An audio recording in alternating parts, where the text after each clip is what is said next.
Hello and good evening there, my stamping friends. How are you guys doing tonight? Hope everything is well with you, that you all, well, if you were local around our area anyway, you got a bunch of snow this weekend and hopefully you all survived and dug out and all that good stuff.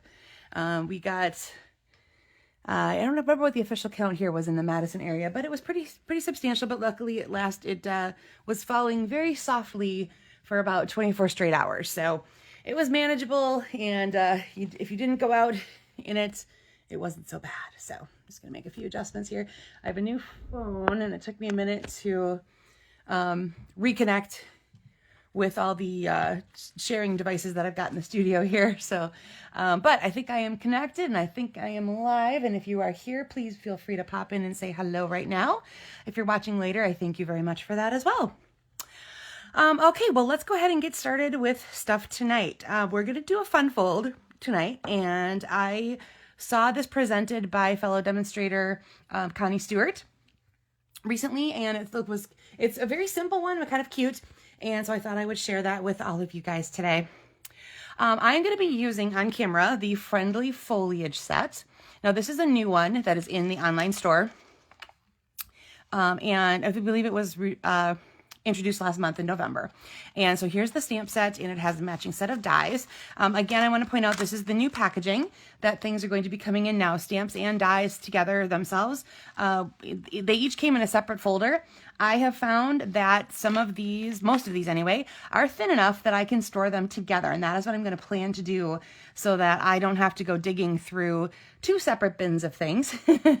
So I have my stamp set here that I've got on the inside of this case right here, and I've got my set of dies, and then I can store them together in the little plastic sleeve that they came in, and that is going to come in very handy, like I said, when I go to look for the item in my bins, in my cupboards, whatever I'm going to put these guys, I can just grab both things all at once. So just a little tip for you if you are interested in ways to store this new packaging. That is one thing to consider as you go forward. I'm just going to grab out a couple of the stamps that I plan to use for my images tonight. I'm going to be using this little guy right here, this set of leaves right here, and what else was I going to use? Oh, let's see. What should we make this card? We should make this one here. I like this one here. It says, "Here for you always." We're going to do that, I think, for our phrase. So your neutral piece that you've got little here is the one that we're going to use to add, or to decorate, I should say, that neutral piece. You're going to add images, a phrase, etc., like whatever you want to use, that is what you're going to go for. So I'm going to pull out a couple more of these leaves just in case. I haven't fully decided how I want it to all lay out yet, so I might change my mind as I go. We'll see. All right, so let's go ahead and get started with what you need on hand supply-wise. So you have a piece of cardstock that is 5.5 by 8.5. Mine is Old Olive. And hi, Tina. Thanks for popping in tonight. You're going to score that at 1 inch, 2 inches, and 5.25 inches. And this is the score lines we're going to use to create the fun fold. Connie referred to it as back bend, I believe. So I thank, again, Connie Stewert for the inspiration for this fun fold. DSP, we're going to take a piece that is 3 by 5.25. Neutral cardstock, you're going to want a piece that's 3 by 3. And again, this is what we're going to decorate. So have images, phrase, whatever you want to have. If you grab die cuts, fussy cutting your images, whatever it was, you're going to use that all up on your 3 by 3 piece. And then a 3 by 5.25 piece, that's for the inside. If you have a colored cardstock base, you'll want that 3 by 5.25 neutral piece to add to the inside of your card. And as a layering element for our neutral square, we're going to use a 3.25 by 3.25 piece. Mine is Mossy Meadow. All right, my DSP for this tonight comes from Floral Impressions. I'm using the back side of one of those. There's very bright, pretty florals on the one side of this, and then as you can see, my back side has these green stripies and dots. And my TV screen froze, so hopefully I am still live and going. All right, let's go ahead and get started. And I'm gonna have to watch comments later because I can currently not see them. Just an FYI, in case you're asking questions or something. I, for the moment, cannot see your comments. So, all right, I'm going to go ahead and start decorating my 3 by 3 piece. I'm going to start by putting my phrase in the middle. And this one says, "Here for you always." And then I'm going to create images around it. So my phrase is in Mossy Meadow. And then I'm going to grab my old olive and I'm going to create kind of a boxed in sort of look going on there. Okay. And then I'll do one at the bottom and one across the top. And there I've created my little box that's highlighting my phrase. Little off center, but I think I'm okay with that. All right, then we are going to go ahead and attach that to that 3 1/4 by 3 1/4 piece, like so. And then just set that aside for a moment. Let's go ahead and assemble the parts for our fun fold. So we're going to start with the 1 inch piece, the 1 inch score line. And you're going to fold that towards the inside of the card. And then open it back up again, and we're going to put some adhesive down this. And we're actually going to tape that shut then. All right, then flip it over, fold back on that 2 inch score line so that you're going to have a piece. This is what the parts that are referring to the bend back. So you're going to have an element that's going to bend back toward the back side of the card, if that makes sense. And then this part here, your 5 1/4 fold, is just going to fold over and meet where we first put down that 1 inch one. Okay, so there is the basic parts of our card. I'm going to go ahead and put my inside in there. So again, if you have a colored cardstock base like I do, you're going to want this piece to go on the inside panel. And if you have, again, things that you want to add here, decorate it up, put more phrase, that sort of thing on the inside there, that's where that's going to go. Your piece of DSP is going to go then on the front flap. And again, mine came from Floral Impressions. The back sides of these really bright and floral colors have some really nice neutral patterns and colors on the back. So I thought that blended in nicely with my olive and my mossy going together for this friendly foliage set. I think I am going to pop a little foliage, so to speak, on the inside there, as long as I've got it out with a little old olive ink. So I have one little piece of foliage, and I'm going to put that right down in the corner. All right. And again, I can't really see what's on my TV screen, so hopefully, actually, if I go a little lower, there we go. I might be able to work with that. So I apologize if anything's been out of frame. I have it hooked up to my large TV in my studio, and that I'm supposed to be able to see what's going on, and that froze for some reason. So I'm flying a little blind, but hopefully we're going. All right, so that is the basic assembly for the fun fold portion. Now we're going to add this piece on, and it's going to go here, but you're only going to put adhesive on this part over here. Now, if you have something that you've embossed, or it's a little thicker or sticky or something, and you don't want to just use your Stampin' Seal, you can grab tear and tape, or you can grab glue. I'm just going to go ahead and use my Stampin' Seal. I'm just going to run a bit, again, just at that edge, so that when we put it down, it's only going to adhere to the part that we folded over. So when you open it, that part bends back, and then you open it up. Okay, so that is, again, what's referred to as the back bend that I got from Connie Stewert. So, so pretty easy assembly, kind of a fun little fun fold that's easy to do. A couple score lines. I like the ones like that where it's just a couple score lines, and it makes a little fun way to do your card without a whole lot of extra work. All right, let me show you a couple other samples that I made with this particular layout. Here, I have a couple fall samples still, and then now that we've got snow on the ground and things like that, it's time to get really wintry outside. But first, let me show you this one. I grabbed my Artistic Leaves stamp set, and I stamped that in pecan pie. Stamped it off once for the shadowing part, and then filed solid on for the straight on pecan, no stamping off for the outline and the rest of it there. And then I've got Early Espresso as my other color that I put the Celebrate Today across the leaf with. Before I folded this down and glued it shut, I ran some baker's twine in there. So you can see it actually tucks into the inside there so that it's not wrapped all the way around my entire card, and it helps keep it in place. And then when I went to glue this down, I tucked it under my baker's twine a little bit. The baker's twine is actually very vanilla, along with this one here. It comes in the Baker's Twine Essentials pack. You get 5 different colors, and one of them is the vanilla. This particular DSP is one of the backsides from Brushed with Beauty. It's in one of the new DSPs that's in the online store.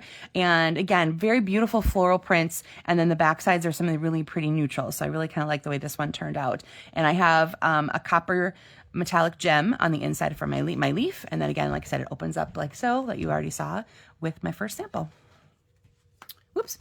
All right. Now, again, I grabbed some more fall type looking things. I used Loveliest Tree. I haven't grabbed this one in a while, and I wanted to make use of it along with some new DSP here. This is, again, that Brush with Beauty. This is one of the back sides of that again, with this really almost camouflagey look. So I've got a couple different shades of green going on there with it's got kind of olive and mossy. And then I also used a new stamp set called Lasting Linen. It's a large background type stamp, and I used it just on that piece that folds over, tone on tone, so it's mossy on mossy, and it looks just like what you think it is. It looks like linen, so it has this really nice texture. It's a texture stamp, essentially, that looks like linen. Then again, I have some linen thread that I wrapped around here, and instead of using my phrase on the outside, I let the tree do all the work on the front, and then I have my happy birthday on the inside. So that all came from Loveliest Tree. All right, then we're going to do a couple Christmas ones. I pulled out the Delicate Pines. I haven't worked with this in a couple weeks, and I really love this particular DSP here, but the one that has the Secret Sea in the background. I think it's not your traditional Christmas colors, and I think it looks really, really neat. I grabbed my... oh, I forgot to write down the name of my embossing folder.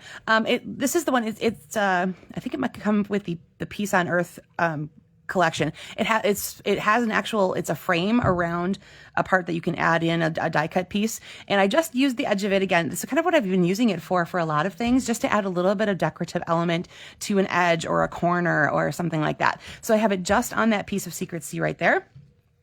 And then I've got my DSP, of course. I stamped my snowflake once in shaded spruce, and then I turned it and I stamped it again. So that's why you have 2 different shades of the green that's happening in there. And then I put my Celebrate the Season on a separate piece of white cardstock that I just ran my cherry cobbler blend along the edges to define it. I didn't want to do a whole nother layer of cobbler behind there. I didn't want to add too much bulk. So I just used this as to draw a line, draw a line really, to draw the color on the edges of that piece that's going to go across there for my Celebrate the Season. And then again, it folds like that. And on the inside, I decided to do a little step up here where I added a strip of DSP in here, but I only glued it on the very edges. So the side edges and the very bottom. And then you have room to slide in a gift card so that you could turn this into a cute little gift card holder very simply. And the height of this doesn't really matter. I think this is like 1.5 inches or 1 3/4 inches, just something long enough or wide enough to hold that gift card in place for whatever you need there. So fun little twist on that to make a little fun fold even more fun, if we can say that. So much fun, so much fun. All right, and lastly, I grabbed another new stamp set and die from, I don't remember if this is in the mini or the online store. I have to look it up again. It's called Snowflake Kisses, and there's a stamp set with some matching dies, or coordinating dies, I should say, too. And I grabbed the Traditions of Christmas Designer Series paper. It has this really neat cloud cover and Secret Sea stripe. So that is the color combo that I have here. Oops, my little snowflake is falling off. Let me see if I can fix him. I must have stuck him on something. But this is a good part to show you how I've created him. He must need a little more adhesive on the back. So hold on one second. There we go. So as you can see, this snowflake wasn't really a snowflake to start with. And let me show you how that became a snowflake. So this die here fits in the corner of a piece. And then what you have left is the negative images, essentially. So I put it on my cloud cover cardstock, and then all of these other pieces fall out, and then whatever you put behind it is what you're going to see. So you're seeing the Secret Sea border that is behind the cloud cover design. Now, most of the snowflakes you can see they get cut off. They're not designed to be a full flake. It's just kind of designed to be an edge looking piece. But when these all fell out, I thought this was really kind of an interesting collection of them, and I reassembled them. And yes, again, it was a little putsy, I'll admit, but I think it was kind of a neat effect because now I have all kinds of different texture and layering. So like this is the negative, this is a positive, and then for this piece here, I used some other dies from that set to where I die cut them out of Secret Sea and put them on my cloud cover piece. So I have all kinds of texture, both positive and negative, going on inside on this card here. And this little cute bordered label die is in that set. It's longer than this, so I shortened it up a little bit. What you do is you die cut one way, and then when you go back to put it again the other direction, you're just going to slide your piece of paper over a little bit so that it just fits into what you need, and then you can make it a little bit shorter. I believe as I'm saying that out loud, that makes absolutely no sense. But I think you get the gist. I've showed you this trick before. You do it with punches. You can do it with dies. Change up the length of them by adjusting the way that you use them. And I'll try to be a little more, I'll give you a little bit better visual of that later with something as well. And here is the inside again. I added a little phrase from there, and I had one little stray die from these guys that I die cut, so I put him on the inside. All right, so that is again Snowflake Kisses. And let me go back to the original. Actually, I'm going to pull this back out again. So here's my friendly foliage, and I want to point out in the dies, there's this really neat element that gets layered together. So you can stamp the large image that you see here. So you can stamp this guy on a piece of just scrap paper. It's just big enough to fit it. And then you layer these two pieces on top of it. So you're gonna have, I'll do it just on the cover here. You're gonna have this piece here that's gonna cut out the outside, and then you put this piece to the inside, and you're gonna get the elements cut out, and it's going to end up looking like that. So the parts that you see that are white, that is the die cut part. And then I have it onto my old olive piece of cardstock. So that's why it looks green behind, because you can see this is the part that it die cut. Isn't that cool? So the two pieces work together, and you get a really neat, almost kind of like a three-dimensional die cut image where they're going off the sides of the frame. I just think that one was really, really neat. So I eliminated the entire 3x3 square essentially and did a die cut piece instead. And then on the layering element is, you can see where I have my image, and then I did a little banner on top for my phrase, and I added again some of those adhesive back metallic gems. And then I want to point out this piece right here. We have some new specialty DSP in the online store, and it is called Whispers of Texture specialty paper. So this probably isn't, you can't probably really see this very well in here, but there are raised stripes on this one, and then there's another pattern that has just basically raised dots. And you can use it just like this. You could leave it white if you want, but the awesome part about it is that you don't have to. You can add color to this however you would like. So let me show you how I did that piece right there. I'm going to grab just a little bit of something scrappy that I can not put that onto my I have olive, and where's my olive ink pad? There's my olive ink pad. So I'll show you what I did here. You just ink up your brush, and then as you go over, you're going to reveal where those stripes are happening. And again, the more you put on, the darker it's going to get. So you can make this very ombre looking if you stick with the dark end and then just keep going lighter and lighter and lighter. You're going to end up with a really neat ombre look. You could also just grab your Stampin' Blend, and you're going to end up having a similar effect. So now it's going to look, this one's Cherry Cobbler, and again, the more you go over the same spot, the darker that's going to get. So you can use your blends, or you could use your ink. So blends obviously is going to be much more saturated versus using your blending brush or your sponges. But if you use a piece that's like narrow like this, make sure you're holding onto it very carefully. It's easy to hit that edge a little too hard, and then you might end up bending your cardstock or something like that. So just keep it really simple, or really gentle, as you're crossing over wherever you have cut for that. Okay, so like I said, there's a little sample of what you can do with those. Again, it's called Whispers of Texture, and you get 3 sheets of each, 3 of the stripes, 3 of the dots, and then you add your own color. We've had similar ones in the past. I believe there's a wood grain one, things like that. We've had similar pieces like this in the past, and you make that texture pop out by whatever it is that you're using ink-wise to make that happen. All right, so let's go back and review a little bit here. Here was where we started with the most simple layer. Again, a 3x3 square. You could also change the shape of this. You could change the size of this, whatever is working with what you are working with. So I always give you just a jumping off point, essentially. You can always tweak the dimensions to fit whatever you've got going on. If you have a special die cut shape or a label shape or a punch type shape, you could definitely go with that. Just make sure you have an edge that you can glue down to do that with. That's all you'll need. I did another one that I'll show you another time where I used a circle instead of a square. So so you could do the same concept, just to make sure you have an edge again that you can tape down so that you get the effect of the bend back when you've got that going on. So a couple of little fall type samples, and then of course my Christmas samples. And remember, if you want to switch that up on the inside, just add a little DSP at the bottom and you can turn that into a gift card holder. Whoop. Helps if you put that back the right direction though. All right. So again, I will look at comments and add things in later. Again, sorry, my screen froze here and I'm not sure if I can tell who's here, who's not, and all that good stuff right now. But hopefully you found something fun to make with this layout, and I can't wait to see what that is. Please make sure you share it either in the post with the dimensions, or once I post the samples, you can add it into that photo album post there and show me what you made with this layout tonight. Look forward to that. All right, everybody, now that December is here, we can start saying stay safe, stay warm, all those good things if you've got snow in your area. And I will see you again next week, Monday, for another Make It With Me Monday. You guys have a great night.